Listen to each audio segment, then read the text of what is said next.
Hello दोस्तों, मैं आज आपके लिए लेकर आया हूँ एक नया वीडियो जिसमें हम पढ़ेंगे छत्तीसगढ़ में जनजातियों का वर्णन। जिसमें हम एक एक जनजातियों का वर्णन पढ़ेंगे, जिसमें हम जानेंगे कि इनकी व्यवसाय व्यवस्था क्या है, इनकी भौगोलिक वितरण क्या है, इनकी भाषा कैसी है, इनकी संस्कृति कैसी है, किस प्रकार की है, इनमें शिक्षा का क्या प्रभाव है और इनकी उत्पत्ति क्या हुई, किस प्रकार से हुई है, इसके बारे में हम जानेंगे। तो दोस्तों, हमारे साथ लास्ट तक बने रहिएगा। साथ ही साथ इस वीडियो को ज़्यादा से ज़्यादा शेयर करिएगा और हमारे इस चैनल को सब्सक्राइब करिएगा। साथ ही साथ बेल आइकन को भी दबा लीजिएगा, जिससे कि हमारे नए वीडियो की लिंक आपको तुरंत नोटिफिकेशन में प्राप्त हो जाएगा। तो दोस्तों, welcome to my channel study Yogi. हमारी मुलाकात बार बार होगी। स्टार्ट करते हैं दोस्तों आज के इस सेशन को। देखेंगे दोस्तों अगरिया जनजाति। उसमें हम देखेंगे कि जो अगरिया जनजाति है भारत की एक प्रमुख जनजाति है, जो मुख्य रूप से मध्य प्रदेश, छत्तीसगढ़, उत्तर प्रदेश और झारखंड राज्यों में पाई जाती है। वे पारंपरिक रूप से लोहे के खनन और उसे पिघलाकर धातु बनाने का कार्य करती है। इनका काम क्या है कि लोहे से वस्तुएं बनाना। और इनकी जो अगरिया जनजाति भारत की सबसे प्राचीन धातुकार जनजातियों में से एक है और इसे सबसे अच्छा धातुकार माना जाता है। जिस प्रकार से आप इस फोटो में देखेंगे कि ये जो लोहे को गलाकर इससे जो नए वस्तु बनाते हैं, तो यह इनका काम है अगरिया जनजाति का। तो इनकी पारंपरिक जो व्यवसाय है, अगरिया जनजाति मुख्य व्यवसाय लोहे का खनन और धातु बनाना होता है इनका काम। इनकी भौगोलिक वितरण होती है। ये जनजाति मध्य प्रदेश, छत्तीसगढ़, उत्तर प्रदेश और झारखंड राज्यों में पाए जाते हैं। कौन कौन से? मध्य प्रदेश, छत्तीसगढ़, उत्तर प्रदेश और झारखंड के राज्यों में पाए जाते हैं। तो आप ये स्क्रीन पे देखिएगा, मैप के थ्रू आपको पता चल जाएगा दोस्तों। फिर है इनकी भाषा। तो भाषा जो है इनकी, अगरिया लोग जो है वो हिंदी और छत्तीसगढ़ी के साथ साथ अपनी भाषा बोलते हैं। छत्तीसगढ़ी और हिंदी के साथ साथ भी अपनी लोकल लैंग्वेज को बोलते हैं। फिर इनकी जो समाज और इनकी संस्कृति होती है उसके बारे में हम जानेंगे। तो अगरिया लोग प्राकृतिक पूजा होते हैं। मतलब अगरिया लोग जो हैं वो दोस्तों प्रकृति की पूजा करते हैं। बहुत अच्छे, मतलब इनको नेचर प्रेमी कहते हैं और धरती माता, आग, लोहा आदि की पूजा करते हैं। और इनमें शिक्षा का क्या प्रभाव है? तो हाल ही में जब कुछ अभी रिसर्च में देखा गया है कि अगर यह समुदाय के लोग उतने ज़्यादा पढ़ने लिखने में अच्छे नहीं होते, फिर भी उनके फैमिली वाले उन्हें स्कूल भेजने की कोशिश कर रहे हैं, जिससे कि क्योंकि ये दोस्तों आउटर एरिया होता है जिसमें लोग जो है पढ़ने लिखने में ज़्यादा ध्यान नहीं देते, और वहाँ पर भी लोगों को सरकारी स्कूल इतना अच्छा नहीं होता जिससे ज़्यादा अच्छा उच्च शिक्षा दे सके। जो इक्का दुक्का लोग हैं दोस्तों वो पढ़ते हैं, बाकी तो दोस्तों बहुत मुश्किल से ही पढ़ पाते हैं। फिर है अगरिया जनजाति का वर्तमान क्या है? तो आजकल जो है अगरिया जनजाति के लोग आधुनिक तकनीकी का उपयोग करके लोहे का काम करते हैं। आज भी लोहे का काम करते हैं, लेकिन उनकी पारंपरिक तकनीकें अभी भी उनके जीवन का एक महत्वपूर्ण हिस्सा है। मतलब कि अगरिया जनजाति के लोग तो अपना लोहा वाला काम तो करते ही हैं दोस्तों, साथ ही साथ जो इनका जो काम है वो पारंपरिक काम है, जो परंपरा से चली आ रही है, वह इनके एक महत्वपूर्ण हिस्सा है अभी तक।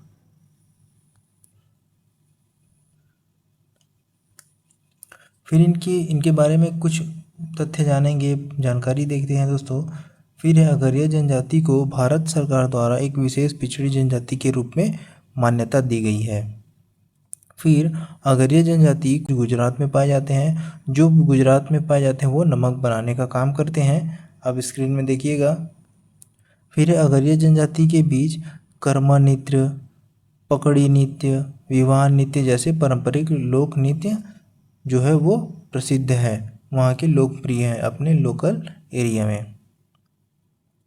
फिर इनकी उत्पत्ति देखेंगे तो इनकी उत्पत्ति है कुछ स्रोतों के अनुसार, मतलब कुछ एक ऐसे स्रोत है रिसर्च के अनुसार, अगरिया जनजाति की उत्पत्ति लोहासुर नामक एक पौराणिक व्यक्ति से माना जाता है। मतलब ये एक मान्यता है, एक्चुअल में इनका कोई फैक्ट ज़्यादा मतलब किसी को पता नहीं है। फिर है इनकी तकनीकी। तो तकनीकी देते हैं, ये तो जो अगरिया जनजाति के लोग हैं वो लकड़ी की धोकनी, मिट्टी की भट्टी और हाथ से बने औजारों का उपयोग करके लोहा को गलाते थे, गर्म करते थे। धोकनी मतलब कि एक होता है दोस्तों कि एक ऐसे करके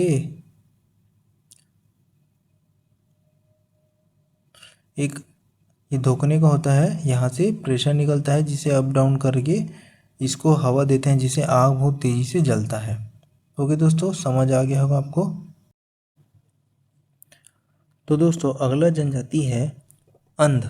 तो जो अंध जनजाति के बारे में हम देखेंगे, तो दोस्तों आप छत्तीसगढ़ में रहते होंगे या आप इतने सारे बुक पढ़े होंगे या फिर आप जैसे भी होंगे, मतलब आप सुने होंगे, तो ज़्यादा आप अंध जनजाति के बारे में तो आप सुने नहीं होंगे। तो मैं इसके बारे में बताता हूँ।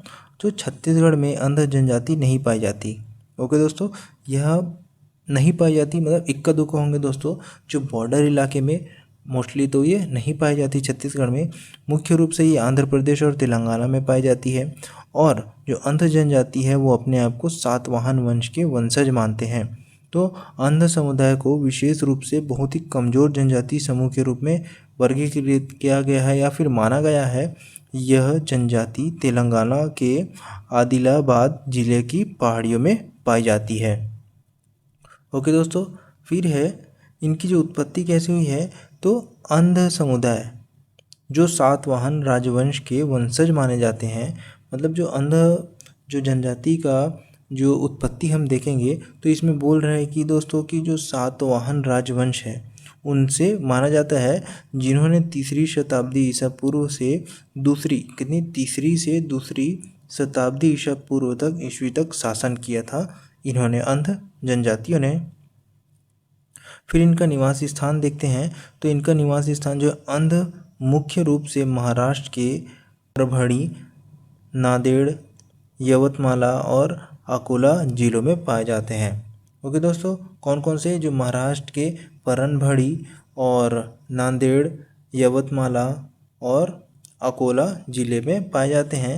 ये जो है तेलंगाना के आदिलाबाद ज़िले में उनकी मतलब आदिलाबाद ज़िला जो वहाँ पे जो पहाड़ी है वहाँ पर ये अंध जनजाति जो पाए जाते हैं। फिर इनकी विशेषताएं हैं। तो ये अंध जनजाति जो है विशेष रूप से बहुत कमज़ोर जनजाति के रूप में वर्गीकृत करते हैं, लेकिन यह एक अब किस हिसाब से वर्गीकृत करते हैं उसे हम अपने इस आगे वीडियो में जानेंगे। ये जब जनजाति ख़त्म हो जाएगी उसके बाद हम अगले वीडियो में जानेंगे। फिर इनका प्रतिनिधित्व देखते हैं। तो अंध जनजाति को पोटे शोभाबाई 2019 में जो इंदरवेली मंडल परिषद की अध्यक्ष चुनी गई थी। कौन? पोटे शोभाबाई, जो 2019 में इंदरवेली मंडल की अध्यक्ष चुनी गई थी, जो अपनी जनजाति की पहली जनप्रतिनिधि थी। ओके दोस्तों, इसका फोटो आगे देखेंगे हम। ये जो है पोटे शोभाबाई। फिर आगे देखते हैं दोस्तों बैगा जनजाति। जो इस जनजाति के बारे में हम देखेंगे कि जो बैगा जनजाति है भारत के मध्य प्रदेश, छत्तीसगढ़ और झारखंड राज्यों में पाई जाती है। ओके दोस्तों, याद रखिएगा, मध्य प्रदेश, छत्तीसगढ़ और झारखंड राज्यों में पाई जाती है। तो ये जो जनजाति है मुख्य रूप से द्रविड़ परिवार के होते हैं और इनकी जो विशिष्ट जो सामाजिक इनकी जो सांस्कृतिक होती है, सामाजिक और सांस्कृतिक जो इनकी विशेषता इनकी मतलब अपनी विशिष्टता के अनुसार मानी जाती है।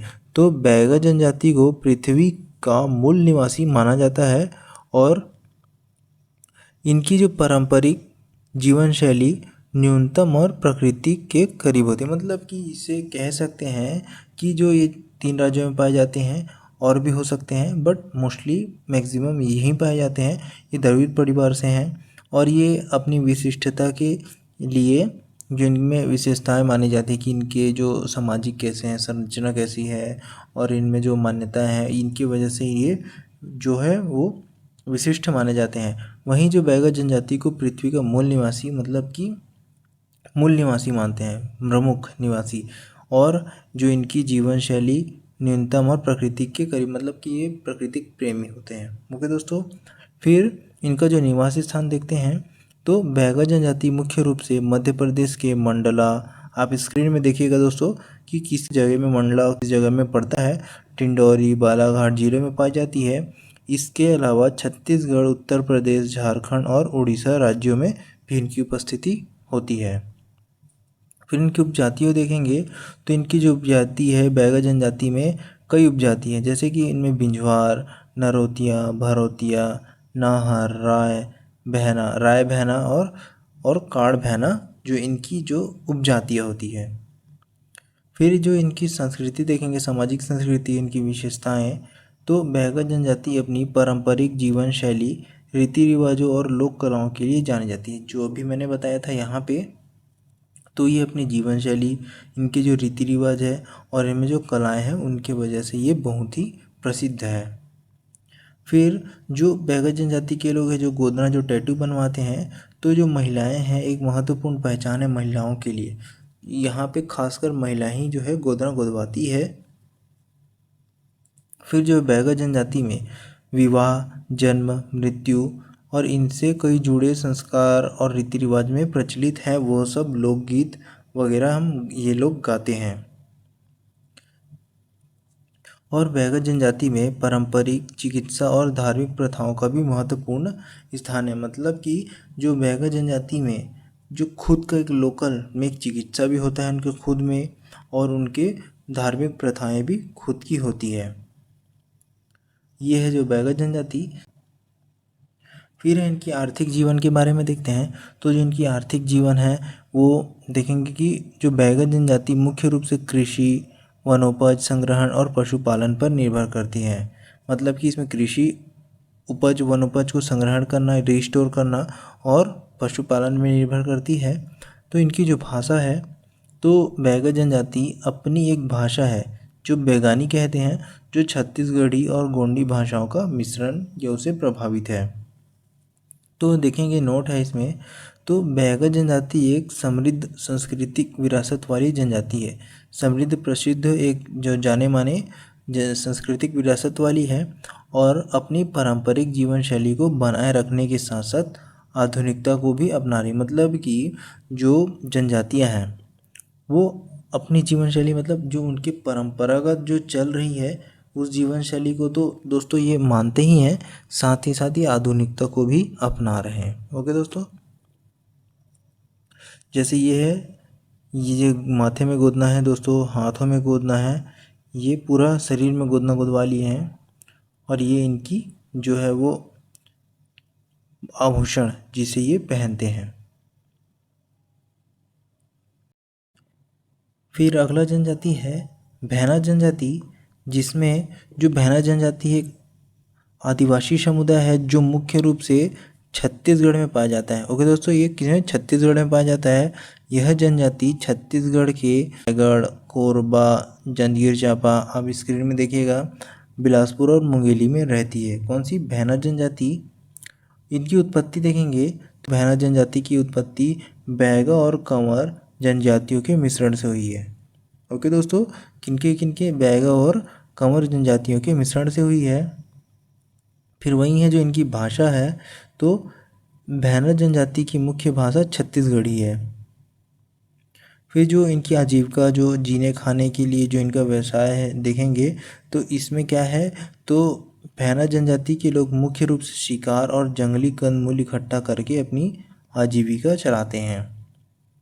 फिर इनकी जो संस्कृति है, तो भैना जनजाति में लोकगीत और लोक नृत्य जैसे सांस्कृतिक कार्यक्रम काफ़ी लोकप्रिय है। ओके दोस्तों, फिर जो इनकी उपजातियाँ होती हैं, तो भैना जनजाति में विभिन्न विवाह योग्य उपजातियाँ पाई जाती है, जैसे उड़िया, लारिया, छलियारा और घटियारा। ये सारे जो इनकी उपजातियाँ होती है। फिर है इनकी जनसंख्या, तो जनसंख्या देखेंगे जो भैना जनजाति की जो जनसंख्या है वो सबसे अधिक आबादी जो है वो रायगढ़ में है, बिलासपुर में है, फिर उसके बाद जांजगीर चांपा जिलों में है। इन जिलों में सबसे ज़्यादा पाई जाती है। फिर इनकी भौगोलिक क्षेत्र देखेंगे तो ऊपर आप स्क्रीन में देखिएगा, मैं आपको मैप के थ्रू समझाऊंगा। तो ये जो भैना जनजाति है वो उत्तरी आदिवासी क्षेत्र जैसे रायगढ़, कोरबा जिले में, और मध्य आदिवासी क्षेत्र देखेंगे तो जांजगीर चांपा और बिलासपुर जिले में रहती है। अब मैप के थ्रू आप अच्छे से समझ जाएंगे। फिर इनमें कुछ पॉइंट है कि भैना जनजाति को बैगा और पहाड़ी कोरवा जनजातियों की तरह विशेष पिछड़ी जनजाति के रूप में मान्यता दी गई है। ओके दोस्तों, फिर अगला जनजाति है दोस्तों भारिया, भूमिया या फिर भुईहार, भूमिया, भारिया, पालिया या पांडु। ये सारे नाम एक ही जनजाति है, इनकी उपजातियाँ अलग अलग है।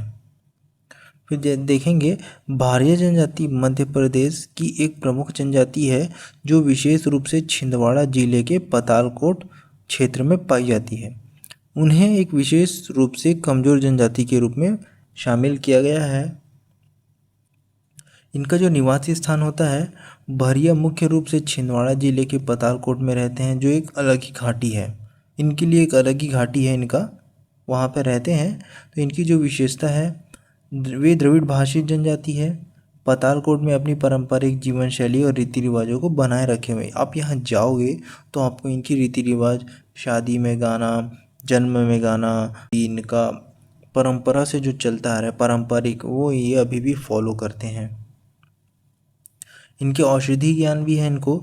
तो भारिया लोग जड़ी बूटियों और औषधीय पौधों का गहरा ज्ञान होता है। मतलब भारिया लोग को जो जड़ी बूटी और इनकी औषधीय वाले पौधों का अच्छा ज्ञान होता है, वे हर्बल उपचारक के रूप में भी माने जाते हैं। इनकी जो सामाजिक स्थिति देखेंगे तो भारिया जनजाति को एक विशेष रूप से कमजोर जनजाति के रूप में माना जाता है, जो भी मैंने बताया ऊपर, और इसे सामाजिक और आर्थिक विकास के लिए कई प्रयास किए जा रहे हैं। इनके लिए किए जा रहे हैं, ये तो कितना सच है वो तो जाने पे ही पता चलेगा दोस्तों। यहाँ पे इनकी जो संस्कृति है तो भारिया जनजाति अपनी अनूठी संस्कृति जैसे पारंपरिक नृत्य, गीत और रीति रिवाज शामिल है, इसलिए ये जो इनकी संस्कृति है, इसीलिए भारिया जनजाति फेमस है अपनी संस्कृति की वजह से। और इनमें जो शैतान नृत्य भी इनमें है। और इनके आधुनिक प्रभाव क्या पड़ रहे हैं इनमें, तो बाहरी दुनिया के संपर्क में आने से भारिया जनजाति में जीवन में बदलाव आ रहा है, लेकिन वे अभी भी अपनी पारंपरिक संस्कृति, जीवन शैली को बनाए रखने की कोशिश कर रहे हैं। मतलब दोस्तों, आप नॉर्मली अब देखोगे कि पुरानी संस्कृति बहुत ही अच्छी है थी। ओके दोस्तों, जैसे जैसे मॉडर्न ज़माना आता जा रहा है वैसे ही बहुत ही ख़राब होते जा रहा है। तो आप इसे देखिएगा पुराने और नए में, कभी आप सोचिएगा बैठ के कि किस प्रकार से पुराना अच्छा है और अभी मॉडर्न अच्छा है, आपको पता लग जाएगा। फिर देखेंगे पतालकोट जो जगह है, तो पतालकोट भारिया जनजाति का निवासी स्थान है जो छिंदवाड़ा जिले में है और इनकी घाटी है। यह क्षेत्र अपनी सुंदरता, औषधीय पौधों और भारिया जनजाति के लिए प्रसिद्ध है। आप कभी पतालकोट पूछेगा तो जो ये अपनी प्राकृतिक सुंदरता, यहाँ पे औषधि वाले पौधे और यहाँ पे भारिया जनजाति रहती है, इसीलिए यह प्रसिद्ध है।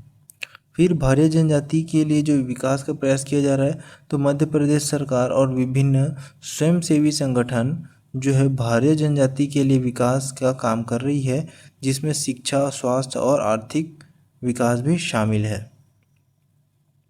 तो ये भारिया जनजाति।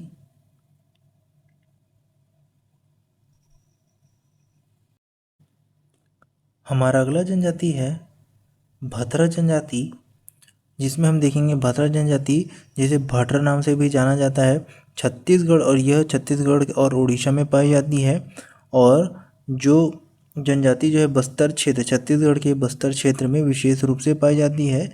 अपनी विशिष्ट संस्कृति, कला और लोक नृत्य के लिए यह जनजाति जानी जाती है। भतरा जनजाति कृषि प्रधान है और भतरी बोली बोलते हैं यहाँ के लोग।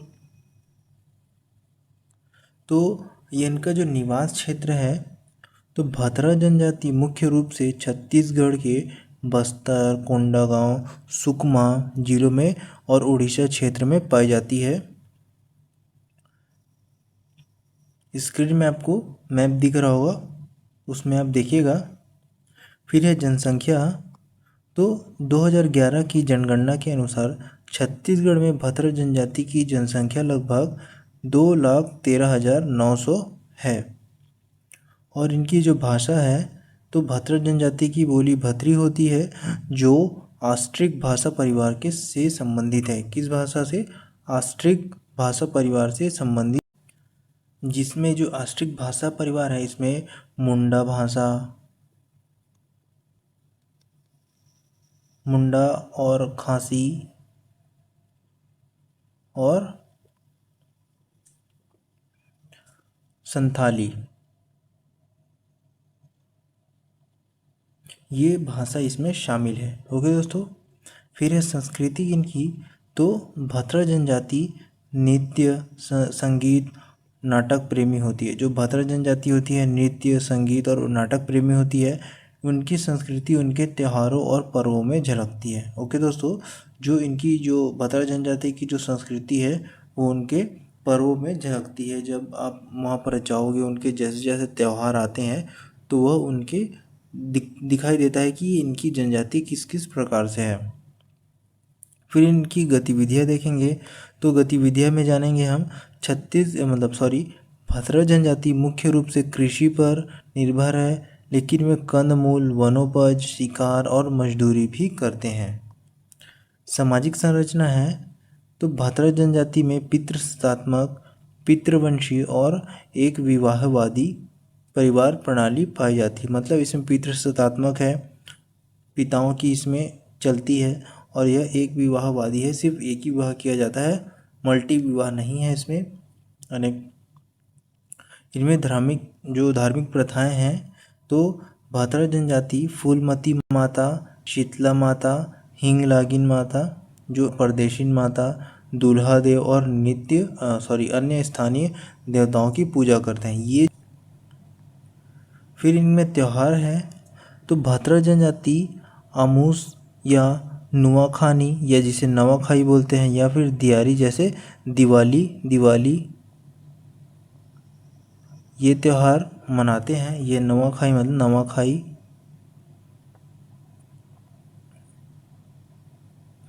ये त्यौहार मनाए जाते हैं। लोकगीत और लोक नृत्य देखेंगे इसमें तो भद्र जनजाति में डंडारी नाच, बिहाव गीत जैसे लोकगीत और लोक नृत्य प्रचलित हैं। फिर इनकी जो उपजातियाँ हैं, भद्र जनजाति में 3 उपजातियाँ हैं, पीत, अमीनत और भातरा, ये इनकी उपजातियाँ होती है। भद्र जनजाति की अपनी एक समृद्ध सांस्कृतिक परंपराएं हैं, जो उन्हें छत्तीसगढ़ और उड़ीसा के सांस्कृतिक ताने बाने का एक महत्वपूर्ण हिस्सा बनाती है।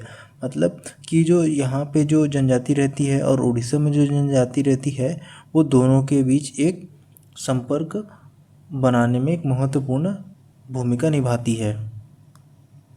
यह है भद्र जनजाति, देख सकते हैं आप। तो हमारा अगला जनजाति है भील, भिलाल, बारेला या पटेलिया। इसमें हम देखेंगे भील भारत की सबसे बड़ी जनजातियों में से एक है, जो पश्चिमी और मध्य भारत में पाई जाती है। ओके दोस्तों, भील, भिलाल, बारेला और पटेलिया भारत में पाई जाने वाली जनजातियां हैं। ये सभी जनजातियां पश्चिमी भारत, मध्य भारत के कुछ हिस्से में पाई जाती है। विशेष रूप से मध्य प्रदेश, गुजरात, महाराष्ट्र, राजस्थान में भील सबसे बड़ी जनजाति समूहों में से एक है, और भिलाला, बारेला और पटेलिया जो भीलों की उपजाति होती है। ओके दोस्तों, क्लियर हो गया। फिर है भिलाला जनजाति की एक उपजाति है। जो भिलाला है वो भील जनजाति की एक उपजाति है, और मध्यकालीन में जो राजपूत और भील महिलाओं के बीच विवाह की वजह से इनकी उत्पत्ति हुई है। तो जो बारेला है, बारेला भी भील जनजाति की एक उपजाति है, जो मुख्य रूप से मध्य प्रदेश और गुजरात में पाई जाती है। तो पटेलिया है, वो पटेलिया भी भील जनजाति की उपजाति है, जो मुख्य रूप से मध्य प्रदेश और गुजरात में पाई जाती है। सेम ये जनजातियाँ अपनी पारंपरिक जीवन शैली, संस्कृति और रीति रिवाजों के कारण मानी जाती। दोस्तों याद रखिएगा, जो जनजाति है मोस्टली तो ये अपने पारंपरिक जो गाथाएं हैं, पारंपरिक जो है नृत्य, लोक नृत्य, रीति रिवाज, जीवन शैली और संस्कृति की वजह से ही फेमस है। ओके दोस्तों, फिर अगला है भील जनजाति या फिर मीना जनजाति। तो भील और मीना जनजातियाँ मुख्य रूप से राजस्थान और मध्य प्रदेश की और गुजरात की जनजाति है और यहीं पाई जाती है। छत्तीसगढ़ में भीलों की संख्या बहुत ही कम है और यहाँ पे मीना जनजाति नहीं पाई जाती। जो भील है तो भील भारत की सबसे बड़ी जनजाति भारत की, ओके दोस्तों, वे एक मुख्य रूप से राजस्थान, मध्य प्रदेश, गुजरात और महाराष्ट्र राज्यों में पाए जाते हैं। छत्तीसगढ़ में भीलों की उपस्थिति बहुत ही कम है लेकिन वहाँ वे मौजूद हैं। ओके दोस्तों, मतलब छत्तीसगढ़ में तो एकदम नहीं के बराबर है, इक्का दुक्का जो मोस्टली जो काउंटेबल है। और पश्चिमी भारत में प्रमुखता मतलब पश्चिमी भारत में पाई जाती है ये। फिर जो भील जनजाति की जो विशेषताएं देखेंगे, वे धनुष चलाने में बहुत कुशल होते हैं। उन्हें भारत का बहादुर पुरुष या धनुष पुरुष कहा जाता है। दूसरा है पारंपरिक रूप से वे गुरिल्ला युद्ध में माहिर थे लेकिन अब वे मुख्यतः किसान और खेतिहर मजदूर हैं। ओके दोस्त, पहले ये गुरिल्ला युद्ध में बहुत माहिर होते थे। ये कुशल मूर्तिकार भी होते थे और इनकी अपनी भाषा है जिसे भीली भाषा कहते हैं। और ये हिंदू धर्म से संबंधित है लेकिन वे प्राकृतिक पूजा करते थे। वे महुआ फूल से बनी शराब का सेवन करते हैं और ये मांसाहारी भोजन करते हैं। मतलब ये इनकी अपनी खुद की भाषा है जिसे भील भाषा कहते हैं, भीली भाषा। और ये प्राकृतिक पूजा भी करते हैं और ये महुआ के फूल से बने शराब का सेवन करते हैं और ये मांसाहारी भी होते हैं। फिर अगला है भुंजय जनजाति। तो भुंजय जनजाति है वो छत्तीसगढ़ की प्रमुख जनजाति है जो मुख्य रूप से गरियाबंद, धमतरी, महासमुंद जिलों में पाई जाती है। 2011 की जनगणना के अनुसार छत्तीसगढ़ में जो भुंजय जनजाति की जनसंख्या है 10,603 है। यह जनजाति कछवा वंश या नेताम वंश या फिर मेचका या मेढक वंश या फिर मरकाम वंश से संबंधित है। इसमें जो है वो कच्छीन, कछवा, नेताम, मेचका, मरकाम वंश से संबंधित है। भुंजय जनजाति राज्य सरकार ने एक विशेष पिछड़ी जनजाति के तौर पर घोषित किया गया है। ओके दोस्तों, ये है भुंजय जनजाति। फिर भुंजय जनजाति की कुछ विशेषताएं हैं। इनका जो निवास स्थान है तो भुंजय जनजाति छत्तीसगढ़ के गरियाबंद, धमतरी, महासमुंद जिलों में पाई जाती है। जनसंख्या इनकी 2011 की जनगणना के अनुसार छत्तीसगढ़ की भुंजय जनजाति की जो जनसंख्या है इतनी है 10,603। फिर इनकी जो गोत्र है वो नेताम, मरई, पाती, सेठ दीवान या फिर नाइक और एक है सरमत, सुवार आदि गोत्र। मतलब इसमें इतने सारे जो गोत्र हैं और भी होते हैं, ये जो है फेमस गोत्र है। फिर इनकी जो पारंपरिक व्यवसाय है तो भुंजय जनजाति में लोग कृषि, मजदूरी, पशुपालन और वनोपज संग्रहण जैसे कार्य को करते हैं।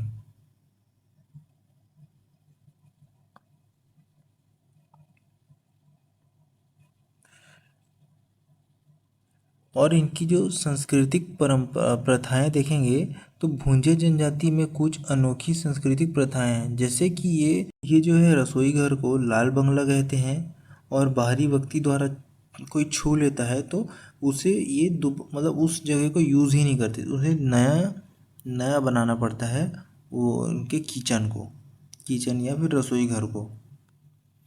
ये जो देवी देवता हैं तो ये जनजाति विभिन्न देवी देवताओं में विश्वास करती है और यह दशहरा, चावल धोना, नया खाना जैसे त्यौहार मनाती है। सेम त्यौहार है दोस्तों, बस थोड़ा सा वर्डिंग में अलग है और सब जनजातियाँ लगभग इसे मनाती है। और ये है, देखिए इस प्रकार से गोदना गोदवाती है यहाँ पे दोस्तों। ये इस प्रकार से एक डिज़ाइन है कि यहाँ फूल पत्ती वाले, और ये लाल बंगला है इनका इस प्रकार से इनका लाल बंगला रसोई घर होता है। इसे कोई दूसरा बाहर का व्यक्ति छू देता है या फिर छू लेता है या फिर अंदर प्रवेश कर जाता है तो इसे तोड़ देते हैं, यहाँ पे इसे दोबारा यूज़ नहीं करते हैं। फिर है अगला दोस्तों बिंजवार जनजाति। तो बिंजवार जनजाति में छत्तीसगढ़ राज्य की एक महत्वपूर्ण जनजाति है बिंजवार। ये अपनी धार्मिक मान्यताओं और लोक संस्कृति के लिए मानी जाती है। सेम दोस्तों, यह जनजाति छत्तीसगढ़ के कई जिलों जैसे बिलासपुर, रायगढ़, कोरबा, जांजगीर चांपा, मुंगेली, आप स्क्रीन में देखिएगा मैप में, जिससे आपको समझ आएगा। बिंजवार जनजाति को अनुसूचित जनजाति के रूप में वर्गीकृत किया गया है और उन्हें भारत सरकार द्वारा मान्यता प्राप्त है। यह बिंजवार जनजाति पहचान है। बिंजवार जनजाति को कौन से बिंजवार जनजाति को बिंझाल या फिर बिंझिया नाम से भी जाना जाता है। निवास स्थान है तो जो बिंजवार जनजाति है मुख्य रूप से छत्तीसगढ़, उड़ीसा, मध्य प्रदेश, महाराष्ट्र के कुछ जिलों में पाई जाती है। स्क्रीन पे देखिएगा दोस्तों। उत्पत्ति जो है इनकी, कुछ मान्यताओं के अनुसार बिंजवार जनजाति विंध्य पर्वतीय क्षेत्र के मूल निवासी है। जो बिंजवार जनजाति है वो विंध्य पर्वतीय क्षेत्र के मूल निवासी है और देवी विंध्यवासिनी से संबंधित है। ओके दोस्तों, तो इनकी उपजातियाँ देखेंगे। जो इनकी उपजातियाँ है बिंजवार जनजाति की, तो बिंजवार, सोनझरा, बिंझिया और बिंझिया शामिल है। सामाजिक संरचना है। बिंजवार जनजाति प्रमुख 4 उप विभाग है, जैसे बिंजवार, सोनझरा, बिझरिया और बिंझी। विवाह है। बिंजवार जनजाति में लड़कियां अपने पति को चुनने के लिए स्वतंत्र है। ओके दोस्तों, ये है इसमें अलग, ये वाला पॉइंट है। बाकी में तो लगभग सारे में लगभग थोड़ा मोड़ा सेम है, ये है इनमें थोड़ा डिफरेंट। और विवाह समारोह आमतौर पर दूल्हे के घर पर ही आयोजित किए जाते हैं। ओके दोस्तों, फिर धार्मिक मान्यता है। बिंजवार जनजाति धार्मिक रूप से बहुत महत्वपूर्ण है और छत्तीसगढ़ क्षेत्र के कुछ स्थानीय देवताओं की पूजा करते हैं। ओके दोस्तों, जो बिंजवार जनजाति है वो धार्मिक रूप से बहुत महत्वपूर्ण है, मतलब कि धार्मिक इसमें धर्म में इनके जो धार्मिक त्यौहार है या धर्म है इनमें बहुत, इस मामले में ये बहुत ही महत्वपूर्ण है। और ये कुछ स्थानीय देवताओं की पूजा करते हैं जो नॉर्मल अपने जो गोत्र के त्यौहार, गोत्र देवता होते हैं उसको छोड़कर जो अलग जो देवताओं की पूजा करते हैं उसे कहते हैं अन्य देवता। और त्यौहार में देखेंगे जैसे नुआखाई, जिसे नवा अन्न मतलब कि नवान्न के नाम से भी जाना जाता है, और बिंजवार जनजाति के लिए एक महत्वपूर्ण त्यौहार है ये जो नुआखाई। इनकी भाषा है तो इनकी अपनी बोली होती है जिसे छत्तीसगढ़ी और हिंदी से मिलती जुलती है। बिंजवार जनजाति की अपनी बोली, जो बिंजवार जनजाति है वो छत्तीसगढ़ी और हिंदी तो बोलते ही हैं, साथ ही साथ ये लारिया, बिंजवारिया,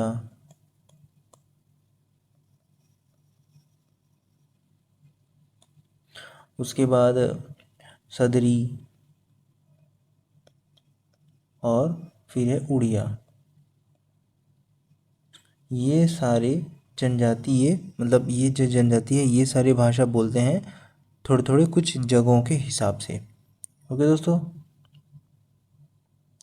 फिर है अगला कि आर्थिक गतिविधियाँ। तो बिंजवार जनजाति मुख्य रूप से कृषि और वन उत्पादों पर निर्भर रहती है। किस पे दोस्तों? कृषि और वन उत्पादों पर निर्भर रहती है। तो दोस्तों यह वीडियो यहीं तक था। यह वीडियो कैसा लगा कमेंट बॉक्स में कमेंट करिएगा। हमारे इस चैनल को सब्सक्राइब करिएगा, साथ ही साथ बेल आइकन को भी दबा लीजिएगा दोस्तों, जिससे कि हमारे नए वीडियो के लिंक आपको तुरंत नोटिफिकेशन में प्राप्त हो जाएंगे।